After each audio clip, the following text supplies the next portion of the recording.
الم ترى ان اللہ یعلم ما فی السماوات وما فی الارض، کیا تم نہیں جانتے کہ اللہ تعالیٰ کے علم میں ہے جو کچھ آسمانوں میں ہے اور جو کچھ زمین میں۔ اب یہ بڑی امپورٹنٹ آیات آ رہی ہیں جو اکثر میں نے استواء علی العرش کے حوالے سے بھی پیش کی ہیں۔ میرے یوٹیوب پہ کلپ ہے اللہ کہاں ہے، جس میں نے دونوں طرف کی ایکسٹریمز کا رد کیا ہے۔ ایک یعنی پرانے ایک مسلمانوں میں ایک فرقہ جہمیہ کا اٹھا تھا جو اللہ تعالیٰ کی صفات کی باطل تعویلات کرتا تھا۔ وہ کہتا تھا کہ جب اللہ تعالیٰ کہتا ہے الرحمن علی العرش استویٰ، تو اس سے مراد رحمان کا استواء عرش پہ نہیں ثابت بلکہ اللہ تعالیٰ کا وہ تخت حکومت ہے۔ تو اس طریقے سے اللہ کا ہاتھ جو ہے وہ اس سے مراد ہاتھ نہیں بلکہ اس سے مراد اس کی قدرت کی طاقت ہے۔ تو اس طرح تعویلات کرتا تھا، اسے جہمیہ کا گروپ کہا جاتا تھا، جس کی آج کل ماڈرن فارم جو ہیں وہ حنفی ہیں، اور حنفیوں میں بھی یعنی جو زیادہ غلو کرتے ہیں اس طرح کے مسئلے میں۔ اور اس کے مقابلے پہ دوسری ایکسٹریم پہ آئے مجسمہ، جو اللہ تعالیٰ کے لیے ویسے ہی آزاد تجویز کرتے تھے، یعنی اللہ کا ہاتھ ہے تو وہ کہتے تھے فزیکلی ہاتھ، نعوذ باللہ۔ جبکہ اہل سنت کا منہج جو ہے وہ میں نے اس میں کلپ میں بھی بتایا کہ امام ترمذی نے باقاعدہ جامع ترمذی میں کومنٹس کیے ہیں۔ ایک حدیث ہے بخاری اور مسلم کی کہ اللہ تعالیٰ کی راہ میں جب کوئی مال صدقہ کرتا ہے نا، خواہ ایک لقمہ بھی کرے، تو اللہ تعالیٰ اس کو دائیں ہاتھ سے پکڑ کے اس کی پرورش کرتا ہے، جیسا کہ تم ایک گھوڑے کے بچے کی پرورش کرتے ہو اور وہ بڑا گھوڑا بن جاتا ہے، حتیٰ کہ ایک لقمہ اللہ کی راہ میں خیرات کیا ہوا احد پہاڑ جتنا بڑا ہو جاتا ہے۔ یہ حدیث بخاری و مسلم میں ہے۔ آپ نے ایک لقمہ کیا لیکن اللہ تعالیٰ نے اس کی پرورش کر کے اسے احد پہاڑ کے برابر اس کا ثواب لکھ دیا ہے۔ یہ حدیث ترمذی میں بھی آتی ہے۔ اس پہ امام ترمذی نے کامنٹس کیے کہ یہاں پہ جو ذکر آیا کہ اللہ کا دایاں ہاتھ، تو انہوں نے پھر ڈیٹیل سے بتایا کہ اہل سنت کا یہ عقیدہ ہے، اور اہل سنت کی ائمہ امام مالک، سفیان بن عیینہ، عبداللہ ابن مبارک کہتے ہیں کہ اللہ تعالیٰ کی جو صفات قرآن میں آئی ہیں ہم بغیر تعویل کے منوان انہیں اسی طریقے سے تسلیم کرتے ہیں۔ اور لیس کمثلہ شیء، سورہ شورى کی آیت انہوں نے لکھی کہ اللہ کی مثل کوئی شے نہیں ہے، بس جو کچھ آیا رحمان اپنے عرش پہ ہے، بالکل عرش پہ ہے جیسا کہ اس کی شان کے لائق ہے۔ اور رحمان ہماری رگے جان سے بھی زیادہ ہمارے قریب ہے، نحن اقرب الیہ من حبل الورید، یا اس سے پہلے سورۃ الحدید میں آیا هو الاول والآخر والظاہر والباطن، اور اس کے بعد پھر آیا وهو معکم اینما کنتم، تم جہاں کہیں بھی ہو وہ تمہارے ساتھ ہوتا ہے۔ تو یہ جتنی کی ساری چیزیں آئی ہیں ہم ان کو بغیر تعویل کے مانتے ہیں، وہ ہمارے ساتھ بھی ہے جیسا کہ اس کی شان کے لائق ہے۔ اور یہاں پہ وہ اہم ترین آیات آ رہی ہیں، ما یکون من نجوا، تم میں سے کوئی سرگوشی نہیں کرتے، ثلاثہ تین، الا هو رابعهم، مگر یہ کہ چوتھا اللہ ان کے ساتھ ہوتا ہے۔ میں نے کہا نا سرگوشیاں کر رہے ہوتے ہیں نا، نبی علیہ السلام کے خلاف پلاننگ کرتے تھے، تو اللہ تعالیٰ منافقین کو کہہ رہا ہے کہ یہ جب تم سرگوشیاں کر رہے ہوتے ہو نا تو اللہ تمہارے ساتھ ہوتا ہے۔ یہ نہ سمجھو کہ تم تین کر رہے ہو تو نبی علیہ السلام تو مسجد نبی میں بیٹھے ہیں اور تم یہ پلاننگ جو کر رہے ہو تو اللہ چوتھا موجود ہوتا ہے، ٹھیک ہے۔ ولا خمسۃ الا هو سادسهم، اور کوئی 5 سرگوشیاں نہیں کر رہے ہوتے مگر چھٹا اللہ ان کے ساتھ ہوتا ہے۔ ولا ادنی من ذلک ولا اکثر، نہ اس سے کم نہ اس سے زیادہ، یعنی چاہے تم 5 سے کم ہو یا 5000 بھی ہو، اللہ تعالیٰ کو آپ اپنے ساتھ ایڈیشن کر لو۔ یعنی یہاں اگر 70 بندے بیٹھے ہیں تو 70 نہیں ہے، اللہ بھی ان کے ساتھ ہے، ٹھیک ہو گیا۔ الا هو معهم، مگر یہ کہ وہ تو ان کے ساتھ ہوتا ہے، اینما کانوا، تم جہاں کہیں بھی چلے جاؤ، جہاں کہیں بھی ہو وہ تمہارے ساتھ ہو۔ صحیح بخاری مسلم میں حدیث ہے کہ صحابہ کرام کہتے ہیں ہم ایک سفر میں تھے، تو ہم اونچی آواز سے کوئی اللہ اکبر کا نعرہ لگا رہا، کوئی سبحان اللہ کا، تو آپ نے فرمایا تم کسی غائب اور بہرے کو نہیں سنا رہے ہو، تم کسی غائب اور بہرے کو نہیں سنا رہے۔ تو جو غائب نہ ہو وہ کیا ہوتا ہے؟ حاضر، لیکن جیسا کہ اس کی شان کے لائق۔ یعنی یہ جو سلفیوں نے ایک فتنہ جو ہے سعودی علماء نے کھڑا کیا نا جی، وہ آپ نے اگر یہ مان لیا کہ اللہ ہمارے ساتھ ہے تو یہ تو وحدت الوجود ہو جائے گا، تو کیا اللہ تعالیٰ معاذ اللہ جو ہے وہ نالی کے اندر بھی ہے، فلاں جگہ بھی ہے؟ بھئی جب اللہ فرما رہا ہے لیس کمثلہ شیء، اس کی مثال ہی نہیں بیان ہو سکتی۔ یہ تو ٹینجیبل چیزوں کے بارے میں عقیدہ ہوگا نا، اللہ نور السماوات والارض، اس کو کون، ہم اپنے لمیٹڈ ڈیٹے کے ساتھ اس کے بارے میں کیا امیجن کر سکتے ہیں؟ بس اس کو آپ اس طریقے سے مانیں۔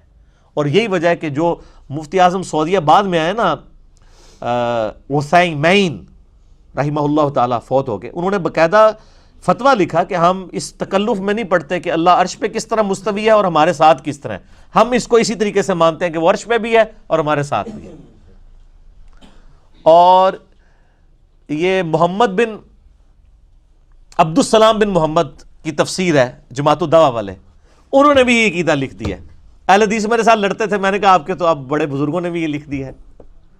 حتیٰ کہ حافظ سعید صاحب جو جماعت الدعوہ کے امیر, ایکس جماعت الدعوہ, آج کل پتہ نہیں کیا نام ہے, آئے دن ان کے نام بدلتے رہتے ہیں, تو انہوں نے ایک کتاب لکھی ہے عقیدہ و منہج کے نام سے. اس میں بھی انہوں نے لکھا ہے کہ ہم اس تکلف میں نہیں پڑھتے کہ اللہ تعالیٰ عرش پہ کس طرح ہے اور ہمارے ساتھ کس طرح ہے, ہم بس ایسے ہی مانتے ہیں. جبکہ دوسری طرف جو کٹر قسم کے سلفی ہیں وہ کہتے ہیں نہیں, اگر آپ نے ساتھ آپ نے مان لیا تو آپ جناب وحدت الوجود کا عقیدہ ہو جائے گا. آپ کہیں کہ ہے وہ عرش پہ اپنے علم, قدرت, سما, بصارت کے ساتھ ہمارے ساتھ ہے. یہ جو آپ اتنی ساری جو چیزیں اٹیچ کر کے عقیدہ بتا رہے ہیں, کیا اس کو اس طریقے سے آپ ڈیڈکٹ کریں گے؟ یہاں تو اللہ تعالیٰ فزیکل یہ اس اعتبار سے بات کر رہا ہے کہ تم تین نہیں ہوتے, چوتھا وہ تمہارے ساتھ ہوتا ہے. اور وہ جو بخاری مسلم کی حدیث بیان کر رہا تھا کہ صحابہ کرام نعرے لگا رہے تھے, تو آپ نے فرمایا تم کسی غائب کو نہیں سنا رہے, بلکہ اس کو سنا رہے ہو جو تمہاری سواری کی گردن سے بھی زیادہ تمہارے قریب ہے. اب اور کس طریقے سے سمجھایا جائے؟ صحابہ نے کہا یا رسول اللہ نہیں, وہ تو عرش پہ ہے, وہ تو علم کے ساتھ ہے, آپ سواری کی گردن کی مثال کیوں دے رہے ہیں؟ قرآن میں نحن اقرب الیہ من حبل الورید. پھر سورۃ الحدید میں آیا کہ جب موت کا وقت نزع کا عالم ہوتا ہے اور تم مردے کی جب روح نکل رہی ہوتی ہے, اس وقت ہم تمہارے سے زیادہ اس کے قریب ہوتے ہیں, لیکن تمہیں نظر نہیں آ رہے ہوتے. سورہ واقعہ کے اندر, لیکن تمہیں نظر نہیں آ رہے ہوتے, ہم تمہارے اس سے بھی زیادہ قریب ہوتے ہیں. جو ساتھ سوگوار بیٹھے ہوتے ہیں نا کہ اب یہ آخری وقت ہے, اس سے زیادہ قریب ہوتے ہیں. تو جہمیہ بھی ایکسٹریم پہ ہیں, مجسمہ بھی ایکسٹریم پہ ہیں. اہل سنت کا منہج یہ ہے کہ جو عقائد ہیں منوان ان کو اسی طریقے سے قبول کرتے ہیں. اور نبی علیہ السلام نے واضح فرمایا کہ وہ تمہاری سواری کی گردن سے بھی زیادہ تمہارے قریب ہے. اور بخاری مسلم کی اسی حدیث میں آگے آتا ہے, یہ ہم نے بلو کارڈ کے اوپر وہ حدیث لکھ کے بھی لگائی ہے. میں اس حدیث کا نمبر بھی آپ کو بخاری مسلم کا بتا دیتا ہوں, کیونکہ باقیوں کی تو لوگ کہانیاں بھی سن لیتے ہیں نا, ہم سے تو نمبر مانگتے ہیں. تو یہ صحیح بخاری میں 6409 ہے اور مسلم میں 6862 ہے.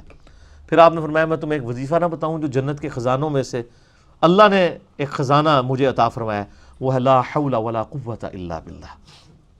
اسماء اعظم میں سے یہ کہ نہیں ہے قوت نیکی کرنے کی اور نہ ہے کوئی طاقت گناہ سے بچنے کی مگر اللہ کی توفیق سے. یہ اس موقع پہ آپ نے یہ ساری باتیں ارشاد فرمائی. اور دیکھیں منوان بیٹھتی ہیں کہ نہ اس سے کم نہ اس سے زیادہ وہ تمہارے ساتھ ہوتا ہے, تم جہاں کے بھی ہو. ثم ینبئہم بما عملوا یوم القیامہ, پھر وہ تمہیں بتا دے گا جو کچھ تم دنیا میں کرتوت کیا کرتے تھے. ان اللہ بکل شیء علیم, بے شک اللہ تعالیٰ ہر چیز کو خوب جاننے والا ہے. یہ کرتوت میں نے ترجمہ اس لیے کیا ہے کہ یہ نٹوریس اعمال کے بارے میں بات ہو رہی ہے, یہ جو تم سرگوشیاں کرتے ہو. اگر یہاں نیک اعمال کی بات ہوتی تو ہم اعمال ترجمہ کرتے. یہ برے کرتوتوں کی بات ہو رہی ہے کہ جو نبی کے خلاف تم منافقین بیٹھ کے پلاننگ کرتے ہو. قانوناً تو وہ صحابہ تھے, ظاہر ہے آپ کے پیچھے نمازیں پڑھتے تھے, لیکن پلاننگز کرتے تھے. اور انہوں نے پھر مسجد درار بھی بنا دی تھی. جب آپ غزوہ تبوک پہ جانے لگے کہ یا رسول اللہ دو رکعت ہی پڑھ دے ہوئے تھے برکت واسطے, تو آپ نے فرمایا میں تو ابھی مصروف ہوں واپسی پہ. تو واپسی پہ اللہ تعالیٰ نے سورہ توبہ میں فرما دیا کہ یہ تو انہوں نے اپنا آفس بنا لیا ہے باقاعدہ آپ کے خلاف. تو آپ نے اس مسجد میں نماز نہیں پڑھنی بلکہ آپ نے اس کو توڑوا دیا. وہ تو آپ نے توڑوا دی, لیکن آج جب بھی کوئی فرقہ دوسرے سے الگ ہو کے کوئی مسجد بناتا ہے تو اس کو کہا جاتا ہے یہ مسجد درار ہے. دیکھا, تو اس کا کیا مطلب ہے کہ یہ دوسرے فرقے والوں کو وہ منافق سمجھتے ہیں کہ جو ایمان والے نہیں ہیں.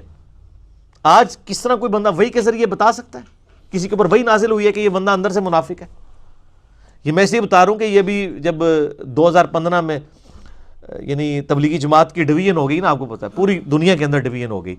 وہ سعد کاندلوی صاحب نے بنگلہ والی مسجد جو تھی نظام دین میں, وہ چونکہ ان کی اولاد میں سے تھے, انہوں نے وہ امیر بن گئے. اور جو دوسرے لوگ تھے شورا والے, انہوں نے علیحدہ سے ادھر ہی دلی میں ایک اور جگہ مسجد بنائی اور بمبے میں بہت بڑا مرکز وہ بنا رہے ہیں, ابھی کمپلیٹ نہیں ہوا. تو اب دو پارٹیاں تبلیغی جماعت میں اس وقت ہیں, ایک ہے مولانا سعد کاندلوی کی جماعت اور دوسری ہے شورا والی. جو پاکستان میں جو تبلیغی جماعت ہے وہ شورا والے کے ساتھ ہے جو رائمنڈ کا مرکز ہے, انہوں نے بھی شورا کو لے کے چل رہے ہیں. تو وہ سعد کاندلوی صاحب نے باقاعدہ بیان ریکارڈ کرایا کہ یہ مسجد درار ہے جو انہوں نے بنائی ہے. ہائے ہائے ہائے ہائے, اللہ دے بندے ہو تہاڈی فضائل اعمال پڑھن, تہاڈے بابے نوں اپنا بابا کہن, صرف ایک مسئلے میں اختلاف کر کے علیحدہ ہوئے ہیں تو وہ مسجد درار کہہ رہے ہیں. تو آپ اس طرح کے ذہن کے لوگوں سے یہ ایکسپیکٹ کرتے ہیں کہ ہم ان کے ساتھ چل سکتے ہیں؟ ہمیں تو ان سے بنیادی عقائد کے اوپر اختلاف ہے جو ان کے بزرگوں نے المہند میں عقیدے لکھے ہیں قرآن و سنت کے خلاف. تو یہ کیسے ہمارے ساتھ چل سکتے ہیں؟ وہاں تو عقیدے بھی ایک، بابے بھی سانجے. ٹھیک ہے، صرف ایک چھوٹے سے مسئلے میں اختلاف ہوا تو مسجد درار کہہ دیا. اسی طرح ہم نے مسجد نہیں بنائی ہے، یہ تو ہماری دار ارقم ہے. مسجد بنائی نہیں، آپ کے پیچھے نمازیں پڑھیں گے. آپ ہم مسجد سے نکالیں گے پھر بھی آپ کے پیچھے پڑھیں گے، کیونکہ ہمارے لوگ جب آپ کے پیچھے نمازیں پڑھتے ہیں پھر وہ 1 سے 2 ہوتا ہے، 2 سے 3 ہوتے ہیں، 3 سے 4 ہوتے ہیں، اور اگر ہم یہاں پہ بیٹھ گئے تو پھر یہ ایک ہی رہ جائے گا. تو یہ آپ کی سازش ہم کبھی کامیاب نہیں ہونے دیں گے. مکمل طور پہ اسے ناکام کر دیا اللہ کے فضل سے. الرحمن علی العرش استوى، رحمان وہ ہے جو اپنے عرش پر مستوی ہے جیسا کہ اس کی شان کے لائق ہے. کیونکہ وہ سورہ الشورى کی جو آیت ہے، آیت نمبر 15، لیس کمثلہ شیء، اللہ کی مثل کوئی شے نہیں ہے، وہو السمیع البصیر، اور وہی سننے والا اور دیکھنے والا ہے. لہذا امام احمد رضا بریلوی صاحب نے اس آیت کا جو ترجمہ کیا وہ بالکل ٹھیک ہے. الرحمن علی العرش استوى، انہوں نے ترجمہ کیا کہ رحمان اپنے عرش پر مستوی ہوا، اور بریکٹ میں انہوں نے لکھا جیسا کہ اس کی شان کے لائق ہے. اور مستوی کا ترجمہ بھی انہوں نے اردو میں ٹرانسلیٹ کرنے کی کوشش نہیں کی. بعض لوگوں نے کی کہہ دیا اللہ عرش پر بیٹھ گیا، نعوذ باللہ. اللہ تعالیٰ تو ان صفات سے پاک ہے، یعنی اس کی وہ اس طرح کی تسبیحات تو نہیں بیان کی جا سکتی. رحمان اپنے عرش پر مستوی ہوا جیسا کہ اس کی شان کے لائق ہے.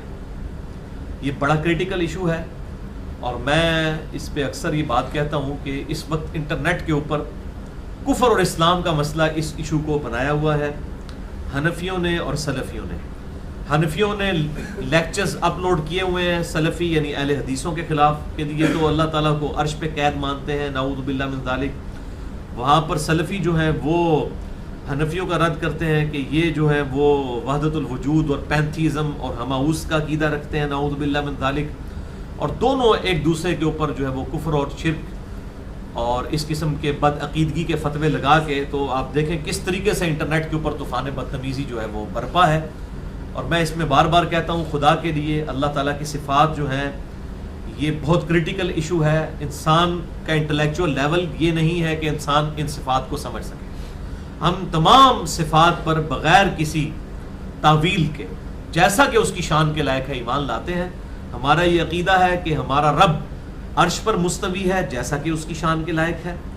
وہ رات کے آخری پہر آسمان دنیا پر نزول فرماتا ہے، بخاری اور مسلم کی احادیث میں آتا ہے، جیسا کہ اس کی شان کے لائق ہے. وہ ہماری رگ جاں سے بھی زیادہ ہمارے قریب ہے، نحن اقرب الیہ من حبل الورید، ہم تمہاری رگ جاں سے بھی زیادہ تمہارے قریب ہیں جیسا کہ اس کی شان کے لائق ہے. اور پھر وہ کتنی کریٹیکل آیت ہے سورہ البقرہ کی 186، وَإِذَا سَأَلَكَ عِبَادِي عَنِّي فَإِنِّي قَرِيبٌ. اے محبوب صلی اللہ علیہ وسلم جب میرے بندے آپ سے میرے بارے میں پوچھتے ہیں، کیا پوچھتے ہیں کہ رب کدھر ہے، تو فرمائیے انی قریب، میں تمہارے بالکل قریب ہوں.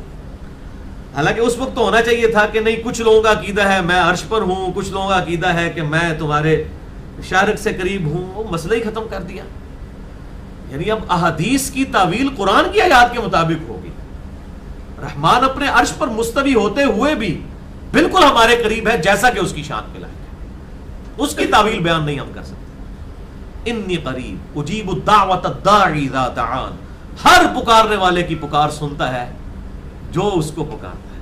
فلیستجیبوا لی، لیکن لوگوں کو بھی چاہیے کہ وہ میرا حکم مانے، ولیؤمنوا بی، اور مجھ پر ایمان لائیں جیسا کہ ایمان لانے کا حق ہے. لعلہم یرشدون، تاکہ وہ کامیابی اور رشد و ہدایت پا سکیں. تو اللہ تعالیٰ ہمارے قریب بھی ہے جیسا کہ اس کی شان کے لائق ہے. اس کے لیے کوئی تمثیل بیان نہیں ہو سکتی. نہ ہم اس کا عقیدہ رکھ سکتے ہیں کہ اللہ تعالیٰ کوئی انسان کے اندر حلول کر جاتا ہے، ایسا بھی عقیدہ باطل ہے. اور اس طریقے سے اس قسم کا عقیدہ بھی باطل ہے جس میں یہ شائبہ ہو کہ نعوذ باللہ کو اللہ تعالیٰ کسی خاص مکان کا پابند ہو گیا ہے اور وہ اس مکان سے جو ہے وہ کہیں اور نہیں جا سکتا. وہ ان ساری کی ساری جو تمثیلات ہم بیان کرتے ہیں ان سے پاک ہے. اور اس میں جو امام مالک کا قول ہے جس پہ امت کا اجماع ہوا ہے وہ بڑا زبردست ہے. وہ کہتے ہیں امام مالک رحمہ اللہ، اور یہ قول جو ہے وہ امام بیہقی کی جو کتاب ہے اسماء و صفات والی اس کے اندر موجود ہے کہ اللہ کا عرش پر استوا معلوم ہے. یعنی یہ ہمارے علم میں ہے کہ اللہ تعالیٰ عرش پر ہے، اور اس پر ایمان لانا واجب ہے کہ اللہ اپنے عرش پر ہے جیسا کہ اس کی شان کے لائق ہے. استوا معلوم ہے، کیفیت مجہول ہے. ہم اس کی کیفیت بیان نہیں کر سکتے کہ وہ عرش پہ کیسے ہے، کیونکہ لیس کمثلہ شیء، جب اس کی مثل کوئی شے ہے ہی نہیں ہے تو ہم اس کی کیفیات کیوں بیان کریں؟ جس طرح کے مجسمہ نے بیان کی اور اس طریقے سے جہمیہ نے بیان کی. دونوں ایکسٹریمز ہیں. ایک طرف مجسمہ ہے جو اللہ تعالیٰ کے لیے تقریباً کوئی جسمیت کا عقیدہ رکھتے ہیں، نعوذ باللہ من ذالک. دوسری طرف جہمیہ ہے جو اللہ تعالیٰ کے لیے صفات آئی ہیں ان صفات کی تعویلات باطل کرنا شروع کر دیتے ہیں. یہ دونوں ایکسٹریمز ہیں، مجسمہ بھی اور جہمیہ بھی. جبکہ اہل سنت کا منہج بالکل درمیان میں ہے، جو امام مالک نے فرمایا کہ اللہ تعالیٰ کا عرش پر استوا معلوم ہے، کیفیت مجہول ہے. مجہول عربی میں کہتے ہیں unknown، مجہول. جاہل ہم کسے کہتے ہیں؟ جس کے پاس علم نہ ہو. مجہول جیسے فاعل کا مفعول، تو جاہل مجہول جو ہمارے علم میں نہیں ہے چیز، جو کیفیت جو ہے نامعلوم ہے، unknown. اور تیسری بات امام مالک نے فرمائی، سوال کرنا بدعت ہے. جو سوال کرے گا نا کہ اللہ عرش پہ ہے تو کس طرح ہے، اس کی کوئی مثال بیان کریں، یا اللہ تعالیٰ ہمارے ساتھ ہے وہ کس طرح ہے، اس کی کوئی مثال بیان کریں، تو یہ پھر بدعت ہو جائے گا، کیونکہ اس کا ڈیٹا ہی ہمیں نہیں دیا گیا. بہرحال اس حوالے سے میں نے ایک بہت بڑی علمی خدمت کر دی ہے الحمدللہ. اور ایک میرا کلپ جو ہے یوٹیوب کے اوپر اپلوڈ ہوا ہے، فیس بک کے اوپر بھی، سوشل میڈیا کے اوپر بھی، بلکہ وہ اتنا فیمس ہوا ہے اس اعتبار سے کہ آپ اگر یوٹیوب میں جا کے صرف یہ لکھ دیں اللہ کہاں ہے رومن میں، اللہ کہاں ہے، یا انگلش میں لکھ دیں ویئر از اللہ بریکٹ میں، تو انشاءاللہ سب سے ٹاپ پہ میرا کلپ کھلے گا. اور اگر آپ مزید لکھنا چاہتے ہیں تو آپ لکھ دیں ویئر از اللہ، یا اللہ کہاں ہے، ساتھ لکھ دیں انجینئر محمد علی مرزا، تو آرام سے کلپ کھل جائے گا جس میں میں نے سلفیوں کے ایکسٹریم رویے کا بھی اور جہمیہ کے ایکسٹریم رویے کا بھی، یعنی حنفیوں جو آج کل ماڈرن حنفی ہیں ان کے ایکسٹریم رویوں کا بھی میں نے رد کیا ہے. ویئر از اللہ، یا اللہ کہاں ہے. اور اس نام کے اوپر کتنے کلپس اپلوڈ ہیں یوٹیوب کے اوپر، آپ ساروں کو سنیں تو سارے ایک دوسرے کے اوپر فتوے لگا رہے ہوں گے، کوئی صحیح بات بتا ہی نہیں رہا ہوگا. تو میں نے الحمدللہ بڑی بیلنس گفتگو کی ہے، اور اس حوالے سے بڑا ڈر جانے کا مقام ہے. کسی ایکسٹریم پہ جانے کی ضرورت نہیں ہے، اس کے لیے جب مثال ہی نہیں بیان کی جا سکتی.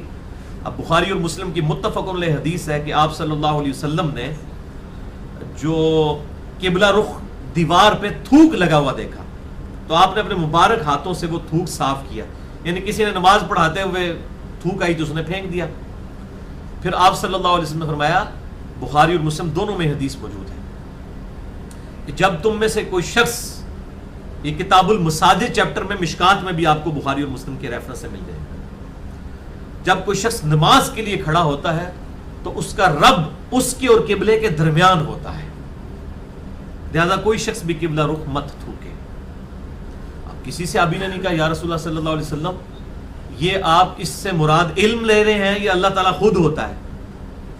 اگر علم مراد ہے تو علم تو پہلے ہی اس کا ہر جگہ ہے، کوئی جگہ اس کے علم سے پاک ہے؟ بتائیں نا. تو یہ جو فرمایا جا رہا ہے کہ اللہ تعالیٰ تمہارے اور قبلے کے درمیان ہوتا ہے، تو ہم کہتے ہیں ہاں اللہ ہی ہوتا ہے جیسا کہ اس کی شان کے لائق ہے. اگر اس کی علم کی تعبیر کرتے ہیں آپ اور تعبیر کرتے ہیں علم کی، تو علم تو پہلے ہی اس کا ہر جگہ ہے. کیا نماز پڑھنے سے پہلے ہمارے اور قبلے کے درمیان اللہ کا علم نہیں تھا؟ بعد میں آ گیا. جیسا کہ اس کی شان کے لائق ہے وہ ہمارے ساتھ ہے، اور جیسا کہ اس کی شان کے لائق ہے وہ عرش پر مستوی ہے. یہ بڑا امپورٹنٹ عقیدہ ہے اس حوالے سے، اور یہ میرا کلپ جو ہے یہ بڑا اہمیت کا حامل ہے. آپ یوٹیوب پہ لکھیں جا کر اللہ کہاں ہے، یا لکھیں ویئر از اللہ، اور ساتھ اگر میرا نام بھی لکھ دیں انجینئر محمد علی مرزا، تو بڑے آرام سے وہ کلپ کھل جائے گا انشاءاللہ. میں نے اس میں بڑی مختصر، میرا خیال 12-15 منٹ کا کلپ ہے، اس کے اندر میں نے ساری بات کھول کر بیان کر دی. یہی باتیں کی ہیں، کچھ اور باتیں بھی کی ہیں اس حوالے سے. جو احادیث دونوں طرف سے پیش کی جاتی ہیں وہ میں نے مختصراً ڈسکس کر دی ہیں، تاکہ پتہ چل جائے کہ لوگ جو دھوکہ دینے کی کوشش کرتے ہیں دونوں طرف سے ایکسٹریم رویوں کے ساتھ، وہ چیز بالکل سامنے آ جائے.